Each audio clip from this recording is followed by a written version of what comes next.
दर्शकों नमस्कार, आप सभी को अरुण भूमि न्यूज़ चैनल में स्वागत करता हूं। इस वक्त मैं दापोरिजो में हूं। दापोरिजो जो है अपर सुबनसिरी डिस्ट्रिक्ट का हेडक्वार्टर है। और आप सभी को बता दूं, दापोरिजो की जब जिक्र करते हैं तो लोगों का ये शिकायत हमेशा रहता है कि जो दापोरिजो का जो टाउन है, यहाँ का जो है, अगर हम लोग कहेंगे तो डेवलपमेंट एक्टिविटीज़ को देखेंगे। हमने लास्ट टाइम भी कवरेज किया था यहाँ से लेकर के, जो हेल्थ इंफ्रास्ट्रक्चर को लेकर के, रोड कनेक्टिविटी को लेकर के। अभी लगातार जो है दापो के लोग जो इस चीज़ को आवाज़ उठा रहे हैं, खास करके अपर सुबनसिरी डिस्ट्रिक्ट के जितने लोग हैं, ये इसलिए आवाज़ उठा रहे हैं कि जो रोड कनेक्टिविटी है वो ठीक नहीं है। क्योंकि रोड जो है विकास का सबसे बड़ा जरिया होता है। अगर रोड सही रहेगा तो यहाँ रहने वाले लोगों के लिए बहुत फ़ायदेमंद साबित हो सकता है।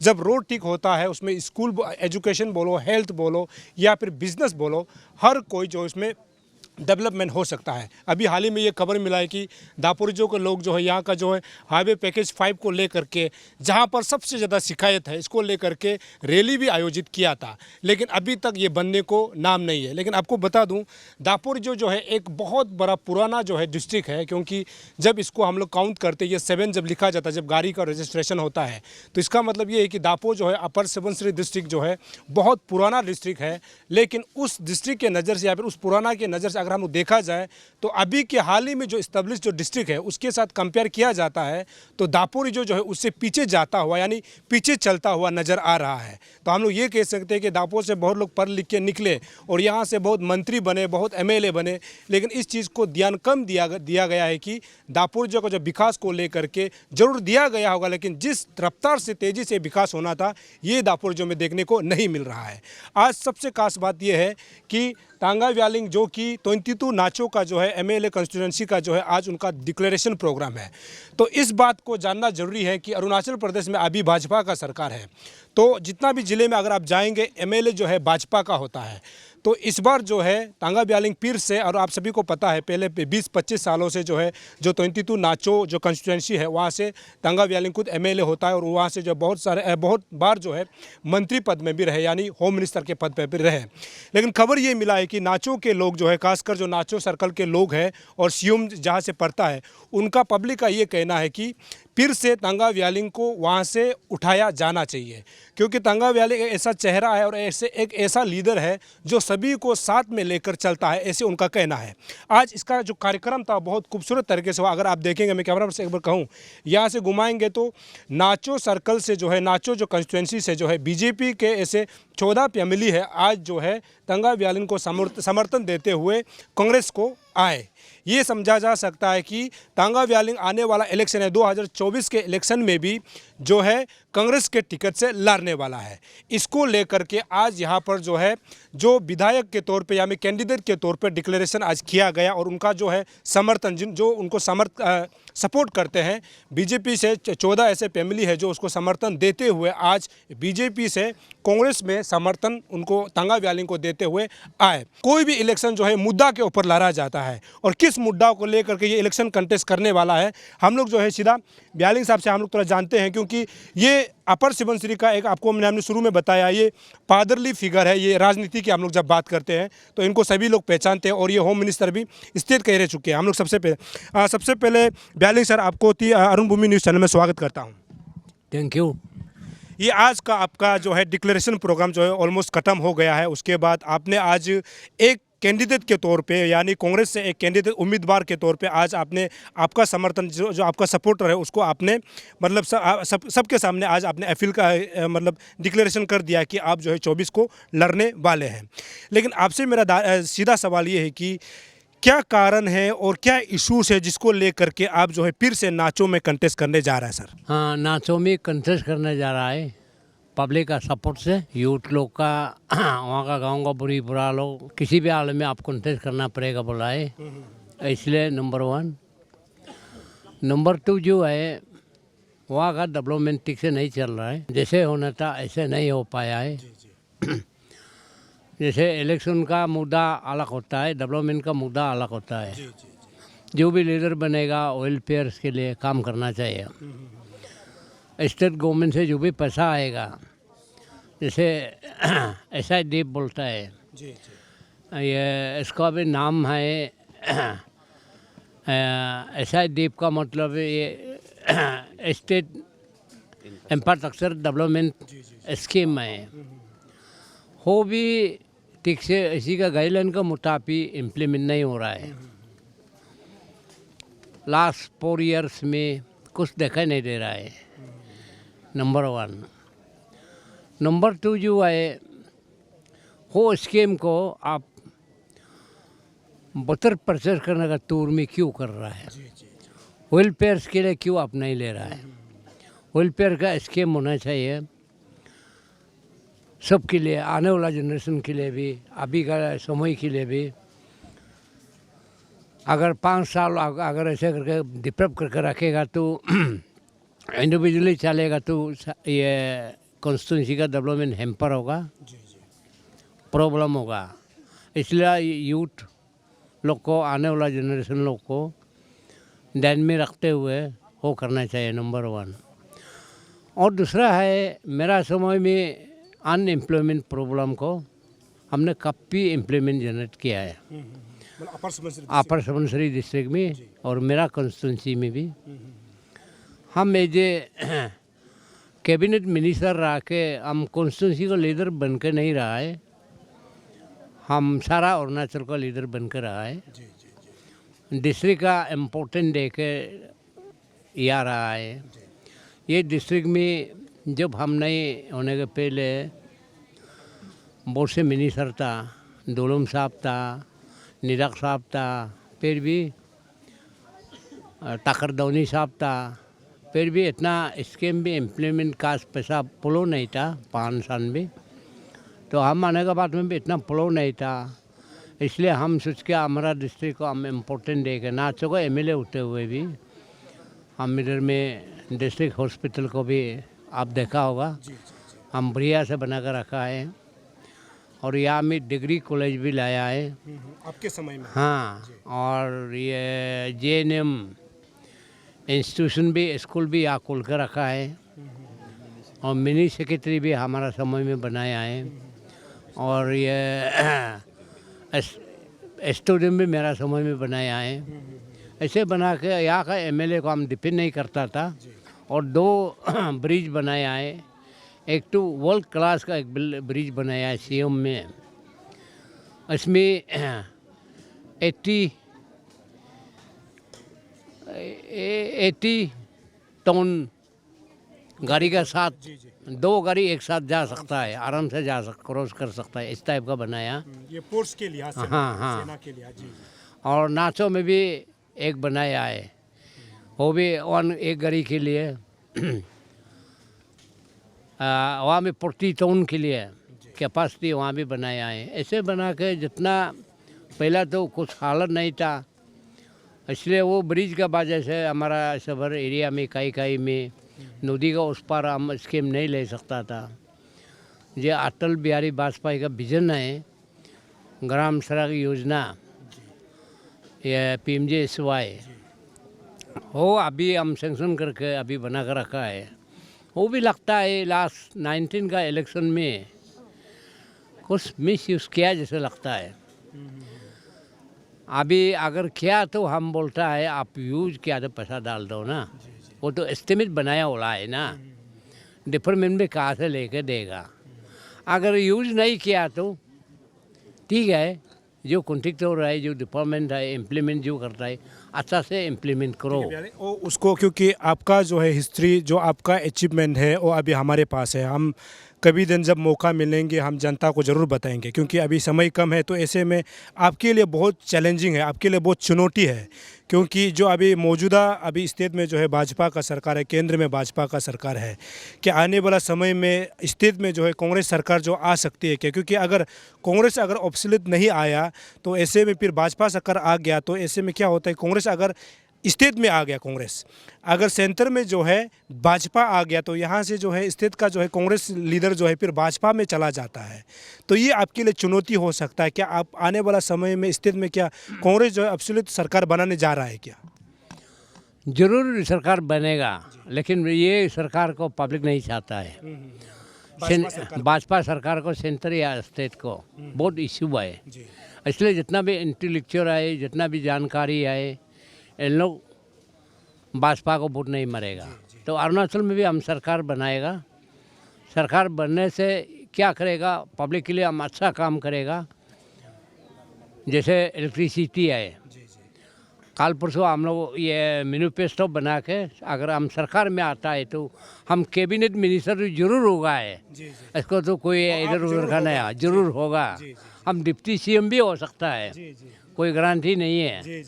तो ऐसे होने से हम ये मैनिफेस्टो को हम भी मेंबर बन के बैठ के रूरल इलेक्ट्रिफिकेशन को हम रूरल एरिया को फ्री कर देगा।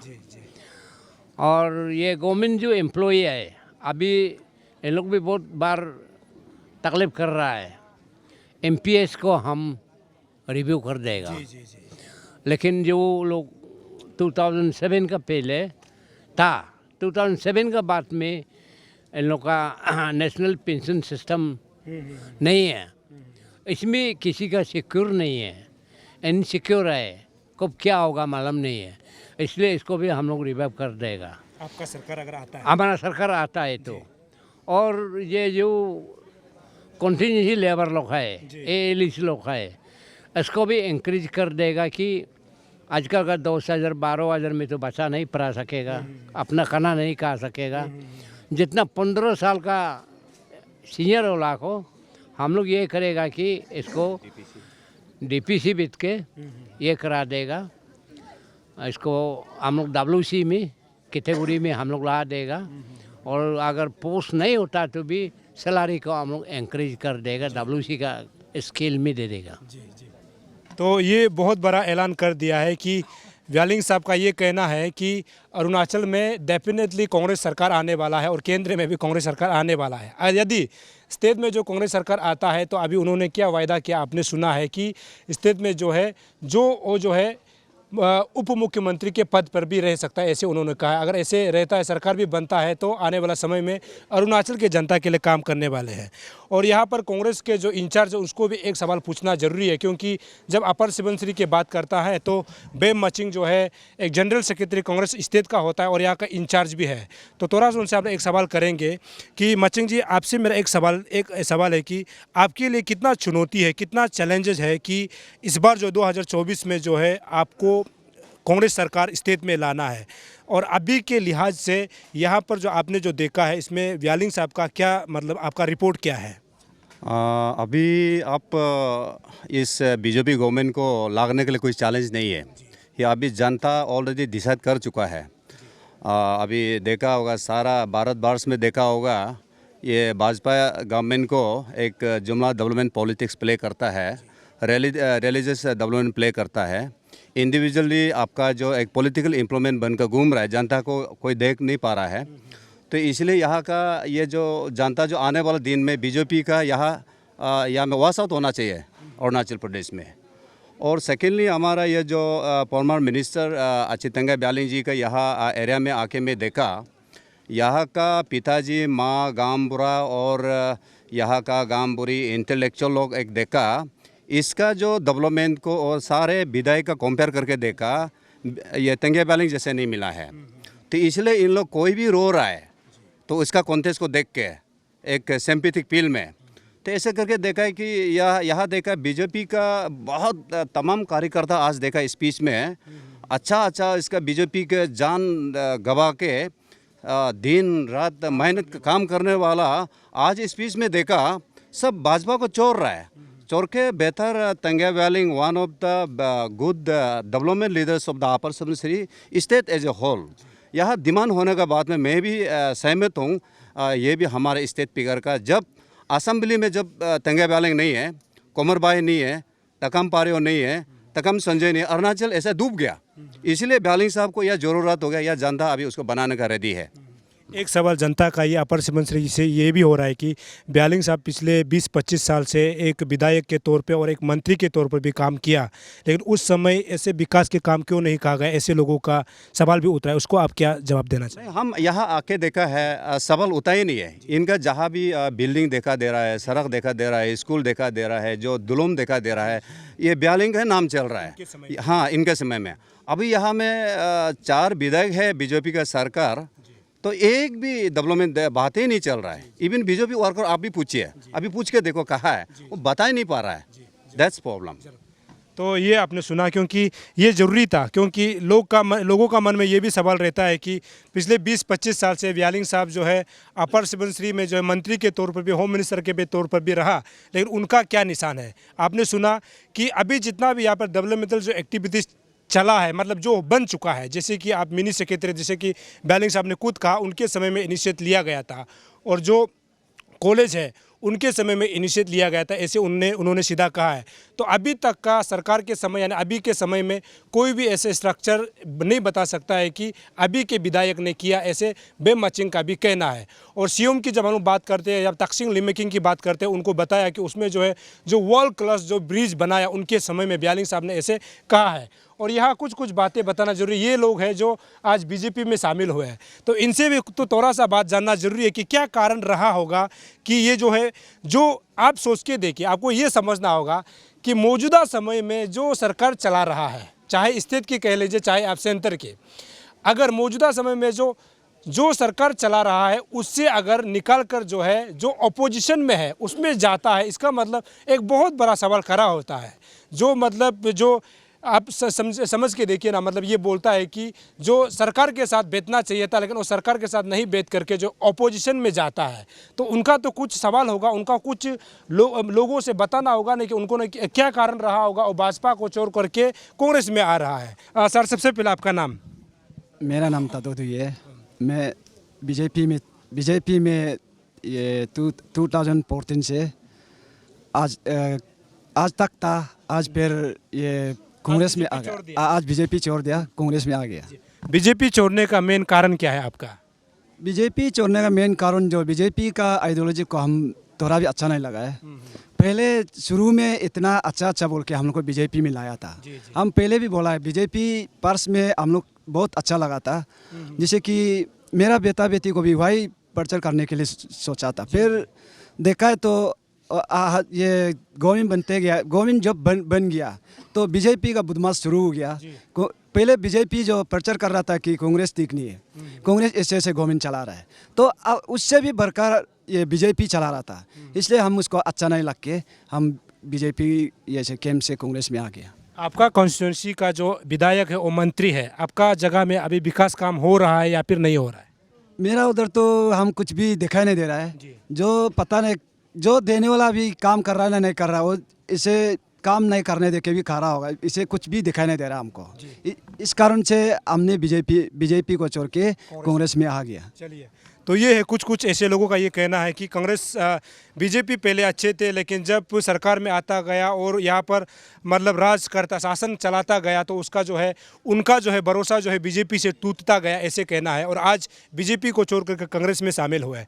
यहाँ पर एक ये लोग बोलते हैं कि अपर सुबनसिरी में जब बात करता है तो एक दमदार एक स्पीकर है और सभी लोग इसके नाम को गुनगुनाते हैं। इनसे थोड़ा सा हम लोग जानते हैं कि क्या सर आपका नाम? मेरा नाम है तबू केमदो। आप कहाँ से हैं? हम 22 कंस्ट्रक्शन का है। और बस्ती का नाम होगा कुछ, ये आपका एग्जैक्ट बस्ती का नाम? केमदो। केमदो। हाँ, केमदो। तो आप पहले भाजपा में थे? हाँ, बीजेपी में था। और अभी कांग्रेस में ज्वाइन हो गया? हाँ, अभी ज्वाइन हो गया। क्या कारण है आप भाजपा को छोड़ दिया? अरे कुछ भी डेवलपमेंट नहीं करता है, और काम देने से भी देखिए पोशाक वैसे होता का लेता है। आप 30 लाख देगा तो 14 लाख 70 पेमेंट करेगा, 15 लाख को वापस ले जाता है। 10 लाख देगा तो 5 लाख सिर्फ पेमेंट करता है, 5 लाख को वापस लेता है। ये गवर्नमेंट ठीक नहीं है, इसलिए हम लोग ये बसपा गवर्नमेंट को हम लात मार दिया, हमारा सारा जनता है।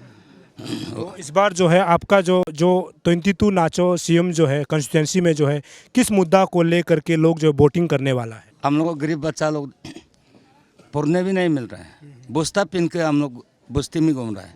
एक बार आप लोग 22 कॉन्स्टिट्यूशन में आके देखो ना, ये एक नाचो सिंह, ये एक मिनिस्टर को देखो ना, ये नहीं होने से, इसलिए उसको हम लोग कांग्रेस से वापस ला के हम लोग काम आगे बढ़ना है। इसलिए देखो बीजेपी का जल नल क्या चीज़ को बोलता है, पब्लिक को पानी पिलाना है। देखो तो जब बूथ जगह में बनाता है, कहाँ बस्ती में बनाया?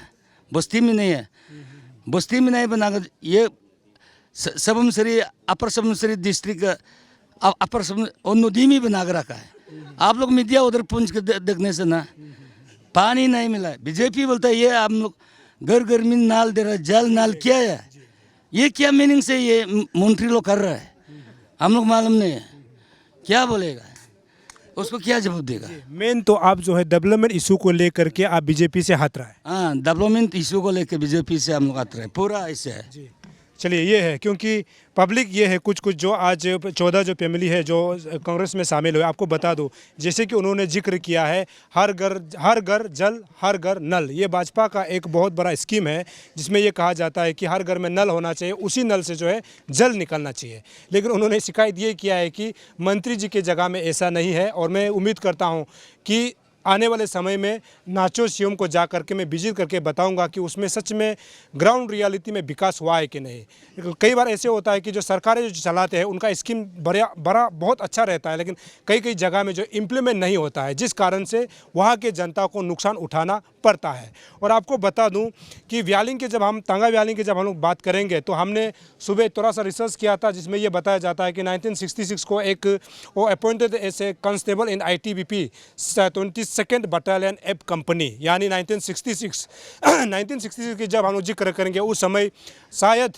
मैं इस दुनिया में निकालने के लिए मैं सपना भी नहीं सोचा होगा यार, कभी कल्पना भी नहीं किया होगा। उस समय मतलब ये एक फौज में थे, यानी ITBP में जो है एक कांस्टेबल के तौर पर कार्यरत है, और 1971 को जो है इसी पोस्ट से रिजाइन देता है। यानी हो सकता है कि नाचो को या फिर सीएम को जो है अच्छा लीडर की ज़रूरत होता है, तो जिस कारण से वो जो है ITBP से रिजाइन दे करके 1976 को वो जो एज ए ZPM नाचो अंचल समिति ट्वाइस, यानी 2 बार जो है ZPM बनता है 1976 को। तो कल्पना कीजिए उस समय से लेकर के अभी तक, जिसको कि हम बराबर ये बोल रहे हैं कि, और अपर सुबनसिरी के लोग बोलते हैं कि वो जो है फादरली फिगर है, यानी राजनीति में जो है बहुत मंजे हुए खिलाड़ी है, ऐसे कहा जाता है। हाँ, पढ़ाई जरूर कम हो सकता है, लोग याद करते हैं तांगा व्यालिंग को इसीलिए क्योंकि राजनीति में उसका पकड़ अच्छा है, और भले पढ़ाई कम हो लेकिन बोलते हैं वो मंजा हुआ खिलाड़ी है, ऐसे हमेशा कहा जाता है।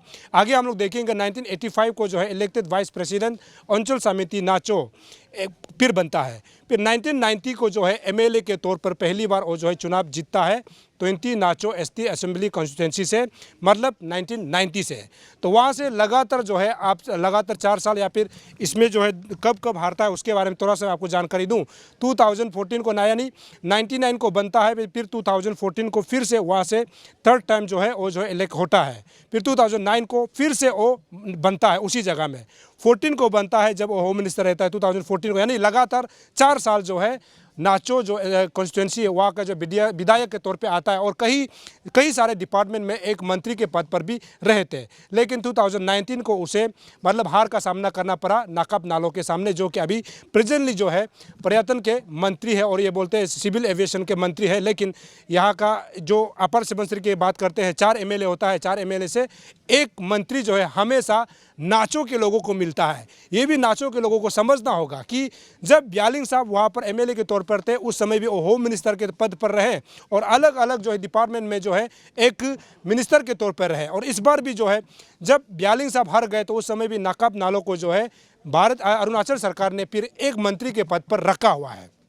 तो समझने वाला ये है कि जो नाचो के जितने भी जो वोटर्स हैं, नाचो के पब्लिक को इन चीज़ों को समझना होगा कि नाचो अभी के समय में भी विकास क्यों नहीं कर पा रहा है, और अभी कौन सा वजह रह गया कि नाचो अभी टूरिज्म के सेक्टर में पिछड़ा हुआ है, रोड के कनेक्टिविटी के सेक्टर में पिछड़ा हुआ है। इसको जनता को भी समझना होगा, और आने वाला समय में जो लोग नेता जो कंटेस्ट कर रहा है उसको भी समझना होगा। लेकिन पब्लिक का यही कहना है कि व्यालिंग साहब को अगर दोबारा जो है फिर से विधायक के तौर पर नाचो में बनाया दिया जाता है तो लोगों को फ़ायदामंद साबित हो सकता है, क्योंकि वो राजनीति को अच्छी तरह जानते हैं। और उन्होंने सीधा हमारे इंटरव्यू में भी कहा है कि कल को वो जीतता है और सरकार बनता है और वो अच्छे पद में हो सकता है।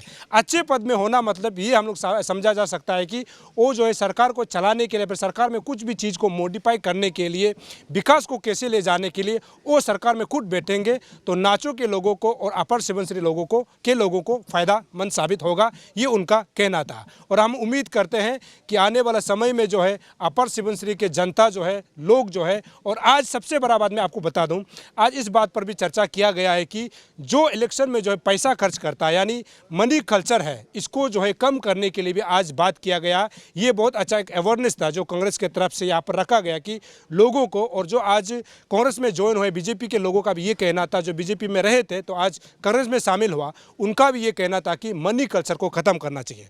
मनी कल्चर जब ख़त्म नहीं होगा तो आप अंदाज़ा लगा के देखिए कि अरुणाचल में करप्शन जो है बरकरार रहेगा, क्योंकि पैसा जब आप अपना राइट, जो हम लोग बोलते हैं ना, जो अपना मतदान करने का जो अधिकार है ना, इसको जब आप पैसा से तोलते हो तो उस समय आपको समझना होगा कि 5 साल जो है आप विकास देखने को नहीं मिलेगा।